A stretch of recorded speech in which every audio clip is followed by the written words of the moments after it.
Hello everyone. AP EAMCET రిజల్ట్‌కి సంబంధించి ఒక important update వచ్చింది. ప్రీవియస్‌గా మనకి ఫిఫ్త్ లేదా సిక్స్త్ రోజున రిజల్ట్స్ వస్తాయని మనకు ఏపీఎస్‌సిహెచ్‌ఏ చైర్మన్ తెలపడం జరిగింది.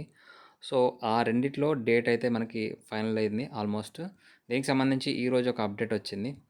సో, మెయిన్‌గా న్యూస్ ఆర్టికల్‌లో వచ్చిన ఇన్ఫర్మేషన్ ప్రకారం ఇక్కడ జూన్ 5థ్ రోజున అంటే రేపే రిజల్ట్ రిలీజ్ కాబోతున్నట్లయితే ఇన్ఫర్మేషన్ అయితే అప్డేట్ చేయడం జరిగింది. సో, దీనికి సంబంధించి మనకి ఈరోజు ఈవినింగ్ ఒక అప్డేట్ వస్తది. రిజల్ట్ ఫైనలైజ్ చేస్తున్నట్లు.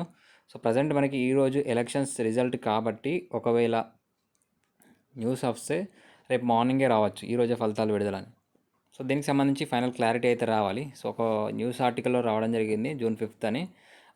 అఫీషియల్‌గా మనకి ఏపీఎస్‌సిహెచ్ నుంచి గానీ, వెబ్‌సైట్ నుంచి గానీ ఇంకా అప్డేట్ అయితే రాలేదు. సో, ఈవినింగ్ వరకి అప్డేట్ రావచ్చు లేదా రేపు మార్నింగ్ రిజల్ట్‌కి సంబంధించి పేపర్‌లో న్యూస్ అయితే వస్తది. సో, ఇది ఇన్ఫర్మేషన్. ఏమన్నా మళ్ళీ రెగ్యులర్ అప్డేట్ వస్తే ఇన్ఫర్మేషన్ వస్తే అప్డేట్ చేస్తాను. అప్పటివరకు ఛానల్‌ని ఫాలో కండి. సబ్స్క్రైబ్ చేసుకొని నోటిఫికేషన్ ఆన్‌లో పెట్టేసుకోండి. Thank you.